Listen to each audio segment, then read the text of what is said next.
श्रोते हो नमस्कार. वृत्तविशेष कार्यक्रमामध्ये आपलं स्वागत. लोकशाहीचं मर्म असलेल्या निवडणुकीच्या निकालाचा गुलाल यावेळी राज्यातल्या महायुतीनं उडवला.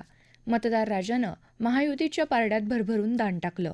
एकूणच या निकालामागची कारणमीमांसा पाहताना आगामी काळात पक्षांची राजकीय वाटचाल कशी असेल आणि आर्थिक आघाडीवर राज्य कसं पुढे जाईल याचा घेतलेला हा धांडोळा. राज्यातल्या बहुतांश मतदारसंघात किमान तिरंगी तर बऱ्याच ठिकाणी चौरंगी, पंचरंगी अशा लढती झाल्या. त्यामुळे मतविभागणीही झाली.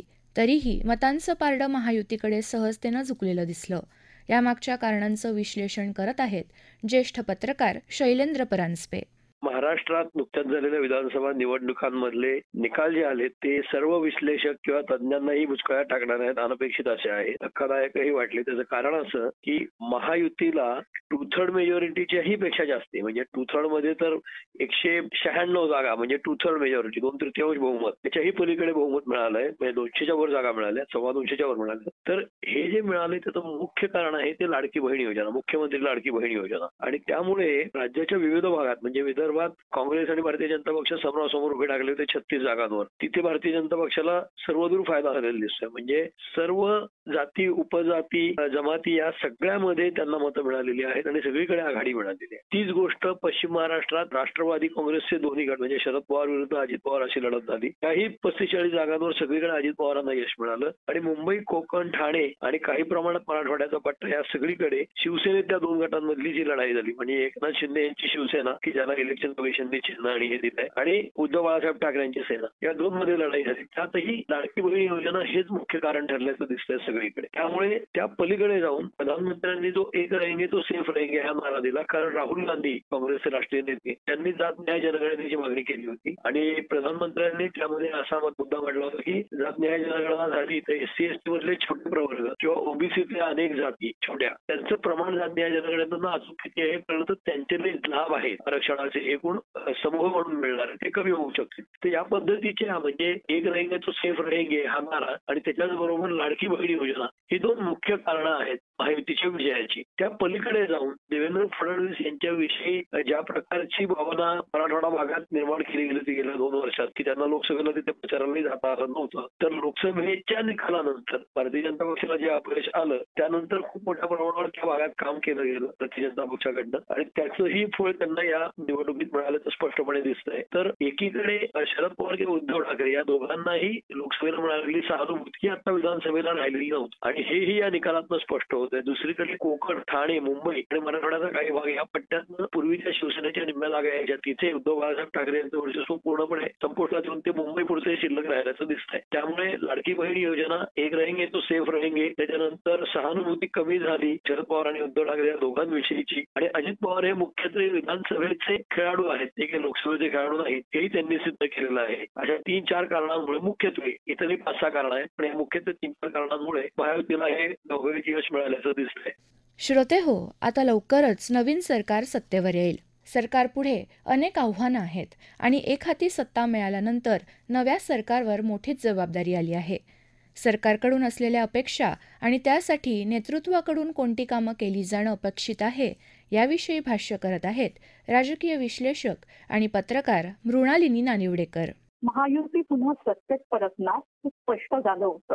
त्यातून जो संदेश मोठ्या स्तरावर मिळतोय तो असा की महाराष्ट्राच्या राजकारणात महिला शक्तीचा आता उदय झाला आहे. यापुढची लोकसभेची निवडणूक कदाचित विधानसभेच्या निवडणुकीबरोबरच असेल. वन नेशन वन इलेक्शन ही शक्यता प्रत्यक्षात येण्याची कारणं अनेक दिसत आहेत. तशी कारणं प्रत्यक्षात आली तर पुढच्या वेळेला महाराष्ट्रातल्या 33 खासदार आणि 33% आमदार या महिला असतील. या महिला शक्तीचा उदय या निवडणुकांनी केलेला आहे. त्यावेळेला महिलांचं ध्रुवीकरण जे झालं ते जातीपातीला, पुरुष सत्ताक वर्चस्वाला मोडून तर निघालं, पण पुढच्या वेळेला पुनर्बांधणीनंतर मतदारसंघांमधून 33% प्रतिनिधित्व महिलांना द्यावं लागणार असल्यामुळे यावेळेला पुरुषांनी निवडणुकीत भाऊ गर्दी केली होती. कोणीही थांबायला तयार नव्हतं. संधीची हीच ती वेळ, हीच ती निवडणूक, अशा पद्धतीची भावना तयार झाली होती. त्या भावनेतीलही काही प्रस्थापित घराण्यांना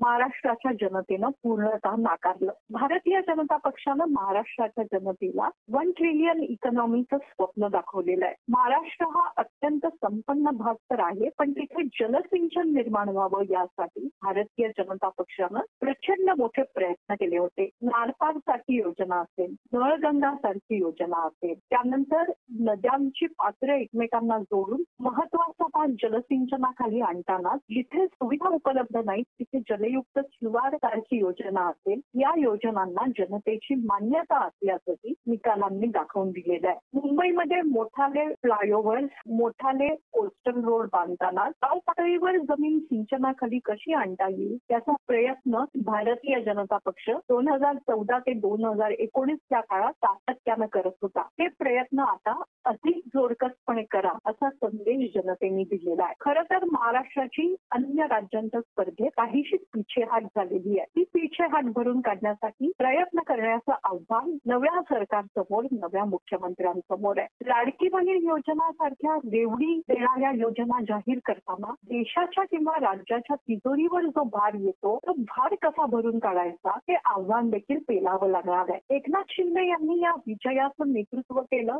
हे तर निश्चित आहे, पण त्यांच्या पक्षापेक्षा भारतीय जनता पक्षानं जिंकलेल्या जागा दुप्पटीत जास्त असल्यामुळे यावेळी कदाचित शिंदे यांना पुन्हा संधी मिळणार नाही आणि फडणवीस यांची मुख्यमंत्रीपदी निवड होईल. अजितदादा पवार यांनी देवेंद्र फडणवीस यांच्या मुख्यमंत्री पदाला अगोदरच पाठिंबा घोषित केलेला आहे. येणारे 2 ते 3 दिवस महाराष्ट्राच्या राजकारणात अत्यंत महत्वाचे राहतील, पण जनादेशाचा आदर करायचा झाला तर फडणवीस यांना मुख्यमंत्री पदाची शपथ दिली जाईल असा एक सर्वसाधारण अंदाज व्यक्त केला जातोय. खरं तर कोणतंही सरकार येतं ते जनतेच्या जीवनात बदल करण्यासाठी येतं. ते बदल कसे असावे, त्या बदलांचं स्वरूप कसं असावं याबद्दल प्रचंड जनाधार मिळालेल्या कोणत्याही सत्ताधारी आघाडीनं प्रयत्न करायचे असतात. महायुती तशा पद्धतीचे प्रयत्न करेल अशी अपेक्षा सध्या जनतेच्या मनात आहे. एकनाथ शिंदे अत्यंत डॅशिंग मुख्यमंत्री आहेत, कुशल आहेत. अजितदादा पवार यांचं देखील प्रशासनावर पकड आहे आणि देवेंद्र फडणवीस यांचं भविष्यगामी नेतृत्व हे केवळ महाराष्ट्राच्या पातळीवरच न राहता देशाच्या पातळीवर जाण्याची वेळ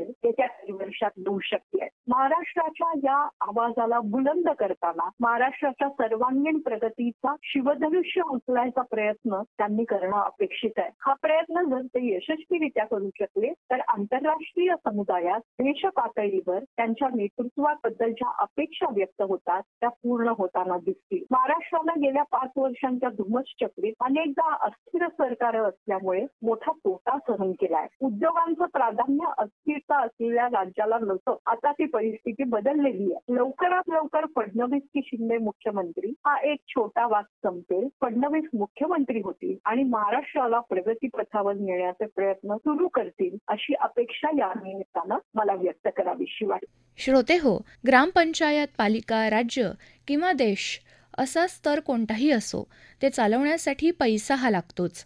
निवडणुकीपूर्वी जनतेला दिलेल्या आश्वासनांची पूर्तता करण्यासाठी निधीची तरतूद करताना राज्याची आर्थिक गाडी रुळावर ठेवणं आणि प्रगती साधण्याची कसरत नवीन सरकारला करावी लागणार आहे.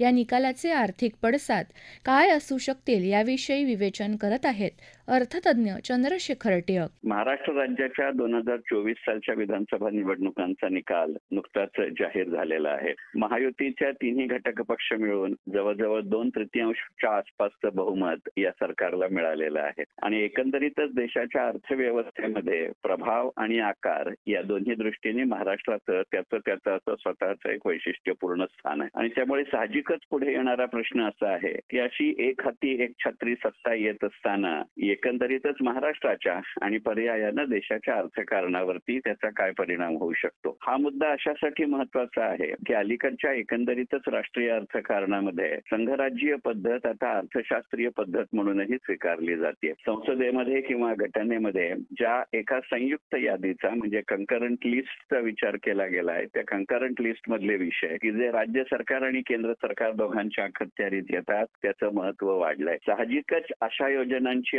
अंमलबजावणी जेव्हा एक अत्यंत चांगलं बहुमत असलेलं सरकार येतं त्यावेळेला त्याचा जास्त चांगला फायदा होऊ शकतो. आणि त्याचा दुसरा परिणाम असा असतो की असं जेव्हा चांगलं बहुमत असलेलं सरकार असतं त्यावेळेला त्या सरकारवरती ताबडतोबीनं तात्काळ आणि सदैव अशा पद्धतीच्या लोकांचा अनुनय करणाऱ्या योजना राबवण्याचं राजकीय आणि सामाजिक बंधन उरत नाही. प्रसंगी अत्यंत आवश्यक असणारी अशी आर्थिक शिस्त हे सरकार आणू शकतं. हा त्याचा सगळ्यात महत्वाचा अर्थ आहे. विशेषतः ज्या पद्धतीनं आपल्या देशामध्ये आणि त्यातही महाराष्ट्रामध्ये रस्ते आणि त्यांच्या वाहतुकीच्या समस्या याचा विषय चर्चेमध्ये आहे. याचा अर्थ असा नव्हे की हे सरकार काम करत नाही, परंतु राष्ट्रीय हमरस्त्यांच्या बरोबरीनं त्याला पूरक ठरतील असे राज्य सरकारचे हमरस्ते आणि त्या निमित्तानं होणारे काही ट्रॅव्हल कॉरिडॉर अशा योजनांना खूप मोठ्या प्रमाणावरती चालना मिळू शकेल. अशा पद्धतीची योजना हे सरकार करेल अशी एक आशा आहे. दुसरी एक गोष्ट एक आता नक्की राहील की या सरकारच्या किंवा या पक्षांच्या आत्ताच्या विधानसभा निवडणुकांच्या निकालांचं सारं श्रेय ते स्वतः आणि इतर प्रसार माध्यमही लाडकी बहीण सारख्या योजनांवरती देत आहेत. या सरकारनं निवडणुकीच्या जाहीरनाम्यामध्ये जाहीर केल्याप्रमाणे लाडकी बहीण योजनेची रक्कम आता येणाऱ्या काळामध्ये वाढलेली असू शकते. आणि खरं सांगायचं म्हणजे या योजनेतला पुढचा हप्ता ताबडतोबीनं त्या संबंधित व्यक्तींच्या खात्यात जमा होईल अशा आशयाची घोषणा आत्ताचे मुख्यमंत्री एकनाथजी शिंदे यांनी निकालानंतरच्या पहिल्याच पत्रकार परिषदेत केली आहे. या योजनेचं या सरकारच्या निवडणूक यशामध्ये असलेलं स्थान बघू जाता त्याच्यासाठी वाढीव रक्कम जी येणाऱ्या काळामध्ये द्यावी लागेल त्या दृष्टिकोनातनं सरकारला करापासून मिळणारं उत्पन्न आणि कराव्यतिरिक्त मिळणारं उत्पन्न या दोन्ही गोष्टींची रचना ही केली जाईल, बदलली जाईल. निदान त्याच्या प्रभावी अंमलबजावणीची सूत्र सुरू होतील आणि यातनं खाजगी अर्थव्यवस्थेला आणि राष्ट्रीय व सरकारी कंपन्यांच्या कामकाजाला चालना मिळेल असा एक अंदाज जरूर व्यक्त करता येईल. आणि त्याचबरोबरीनं एकंदरीतच कृषी क्षेत्राचा विचार करता आणि त्यातलंही महाराष्ट्र राज्यामधल्या कृषी क्षेत्रातल्या नगदी पिकांचं स्वरूप आणि प्रमाण बदलत असताना त्या ठिकाणी तशा पद्धतीची शीतगृह त्यांची वाहतूक आणि त्याच्या मालाला योग्य किमती मिळण्याचा विचार हा करावा लागेल. लोकसभा निवडणुकांच्या तुलनेमध्ये शेतकऱ्यांच्या कमी झालेल्या आत्महत्या, सोयाबीनला मिळणारे किंवा न मिळणारे भाव हेही मुद्दे आता चर्चेत येतील आणि त्यामुळे ग्रामीण पातळीवरती पैसा हाती खेळता राहील याची योजना करणं हे या राज्य सरकारवरती क्रमप्राप्त राहील. आणि यांना मिळालेलं बहुमत बघू जाता अशा पद्धतीच्या जर योजना केल्या तर स्थानिक संरचना मग त्या प्रशासकीय असतील, आर्थिक असतील, मुलकी असतील, वाहतुकीच्या असतील, दळणवळणाच्या असतील, बाजारपेठांच्या असतील, कृषी बाजार उत्पन्न समितीची गोष्ट असेल, याच्यावरती काही सकारात्मक परिणाम नवीन राज्य सरकारच्या कार्यक्रम पत्रिकेमध्ये होणं अपेक्षित आहे. श्रोते हो, अगदी स्पष्ट जनादेश घेऊन हे सरकार सत्तेवर येत आहे. निवडून आलेल्या किती नवीन चेहऱ्यांना मंत्रिमंडळात स्थान मिळणार हेही काही दिवसात स्पष्ट होईल आणि नव्या सरकारचं कामकाज सुरू होईल. विकसित भारताच्या प्रवासामध्ये महाराष्ट्रासारख्या पुरोगामी राज्यांचं योगदान मोलाचं असावं असं राज्यातल्या प्रत्येक घटकाला वाटत असणार. यामध्ये नवल नाही, कारण राज्याच्या प्रगतीबरोबरच इथल्या नागरिकांचीही प्रगती आहेच. श्रोते हो, आपला वृत्तविशेष हा कार्यक्रम आपण न्यूज ऑन AIR या ॲपवरही लाईव्ह ऐकू शकता. यासोबतच आमच्या मुंबई एअर न्यूज या यूट्यूब वाहिनीवर कार्यक्रमाचं ध्वनिमुद्रण आपल्याला कधीही ऐकता येईल. याबरोबरच आजचा वृत्तविशेष हा कार्यक्रम संपला. हा कार्यक्रम आकाशवाणी मुंबईच्या प्रादेशिक वृत्त विभागानं सादर केला. संपादन आणि सादरकर्त्या सरस्वती कुवळेकर, लेखन आणि समन्वय सुवर्णा बेडेकर, निर्मिती गुरुनाथ तेरवणकर आणि निवेदन नेहा कुलकर्णी.